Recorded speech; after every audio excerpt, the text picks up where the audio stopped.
Allez, c'est parti pour notre analyse du jour. On va décortiquer une théorie de nos sources qui est franchement captivante. Elle explique comment une mécanique économique ultra bien rodée maintient la classe moyenne carrément bloquée dans un cycle sans fin de galère financière. C'est le genre de sujet qui remet totalement en question notre vision du travail et de l'argent. Alors plongeons directement dans le vif du sujet.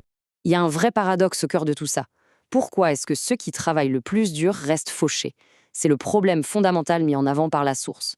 Et on le connaît tous, ce quotidien pas vrai, le réveil qui sonne toujours à la même heure, les mêmes trajets interminables, 8 à 10 heures de travail acharné, les factures qu'on paye rubis sur l'ongle. Et pourtant, à la fin du mois, on a cette sensation affreuse de courir sur un tapis roulant qui va de plus en plus vite, avec un compte en banque qui frôle toujours le zéro. Donc, au programme, pour comprendre tout ça, on va d'abord définir ce fameux tapis roulant économique. Ensuite, on va examiner les 3 pièges invisibles qui siphonnent la richesse, le plafond temporel, l'impôt sur l'ego et l'épuisement cognitif. Et pour finir sur une note positive, on détaillera la stratégie d'intervention radicale proposée pour s'enfuir et atteindre la vitesse de libération. Ok, première partie, le tapis roulant économique, on décrypte le système invisible.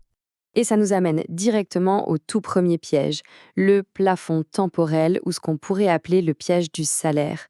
Faut bien comprendre un truc clé que la source souligne. Galérer financièrement, c'est pas un échec personnel. En fait, c'est un système littéralement conçu pour absorber nos efforts. Et le chiffre 24 résume parfaitement le problème. Dès qu'on commence à bosser, on est conditionné à échanger une ressource qui est finie, notre temps, contre une monnaie fixe. Mais il y a un plafond biologique strict. Une journée, c'est 24 heures, point barre. La source appelle ça une condamnation mathématique. Bah oui, on ne peut tout simplement pas contourner les lois de la physique. Tant que nos revenus sont attachés à notre corps physique, c'est impossible de se construire une vraie sécurité. Qu'une maladie, un coup de fatigue ou un licenciement, et paf, le revenu tombe instantanément à zéro. Par contre, le coût de la vie, lui, il prend jamais de vacances.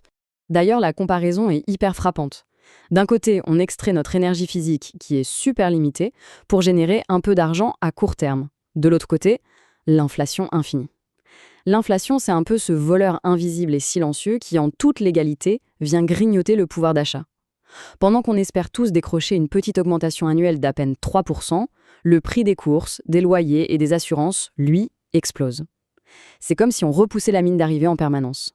On est coincé dans un jeu où les règles changent à la seconde même où on pense enfin gagner. Allez, on passe au deuxième piège, l'impôt sur l'ego, autrement dit, la fameuse pression sociale. Ça, c'est vraiment une maladie invisible liée à nos habitudes. La source décrit l'impôt sur l'ego comme le fait de donner son capital de départ, nos économies en somme, aux banques et aux marques de luxe. Et tout ça pourquoi? Juste pour s'assurer l'admiration temporaire de parfaits inconnus croisés à un feu rouge. Au lieu d'utiliser cet argent pour acheter notre propre liberté, on l'utilise pour s'enfermer dans une cage dorée beaucoup plus chère.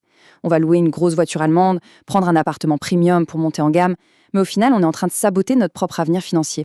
Toute cette illusion se résume en une phrase. L'esthétique du succès contre la véritable marche financière. C'est fou comme la société exige qu'on prouve notre réussite aux autres.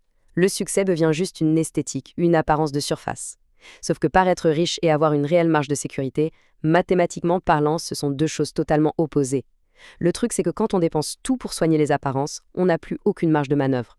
Et là, le moindre grain de sable, un simple pneu crevé ou une facture médicale imprévue, ça n'est plus un petit pépin, ça devient une urgence absolue, une vraie catastrophe. Et ce manque de marge nous jette tout droit dans la gueule du lot pour le troisième piège, l'épuisement cognitif, la faille neurochimique. Imaginons un peu la scène. Après une longue journée de boulot stressante, la batterie mentale est littéralement à 1%. 99% de notre énergie a été complètement siphonnée par le travail en entreprise et par l'angoisse de manquer d'argent. Nos sources qualifient ça d'état de faillite neurochimique. Et dans ces conditions, honnêtement, comment trouver la clarté d'esprit pour bâtir ce fameux système parallèle qui nous permettrait de nous échapper? C'est juste impossible. Les symptômes de cet épuisement, on les connaît trop bien. C'est notre système nerveux qui bourdonne avec cette peur sourde en toile de fond. Et quand le cerveau est à bout, eh bien, il prend des décisions par défaut qui coûtent très très cher. Pas la force de cuisiner ce soir? Allez, on commande un repas à 50 €. Pas la concentration pour lire un truc utile ou apprendre une nouvelle compétence? On va plutôt s'engourdir l'esprit en scrollant sur les réseaux sociaux pendant des heures. Et c'est là tout le coup de génie du système. Il repose sur cet épuisement permanent.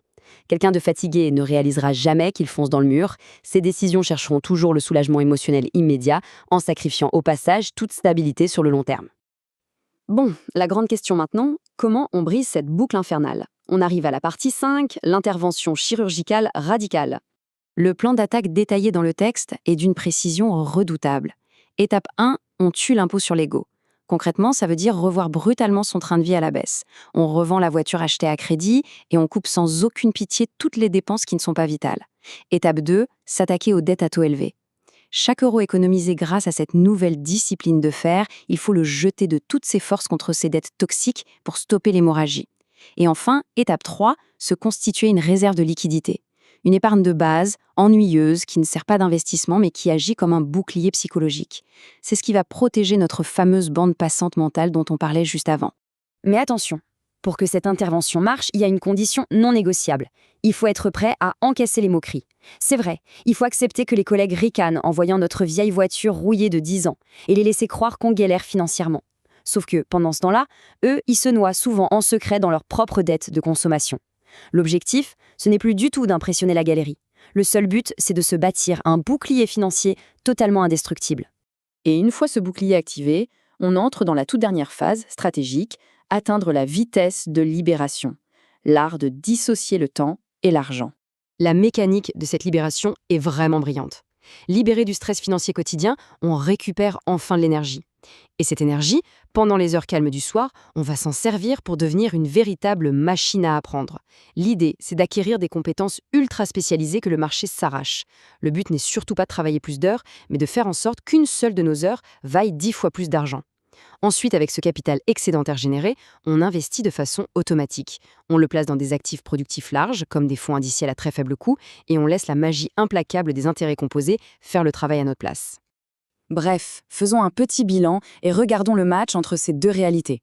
D'un côté, on a la boucle de la classe moyenne, un salaire linéaire plafonné par la biologie, des dépenses dictées par l'ego et un épuisement mental permanent. De l'autre côté, la vitesse de libération, des revenus totalement déconnectés du temps de travail physique, des investissements passifs et la force des intérêts composés. Sur la durée, les mathématiques s'inversent complètement.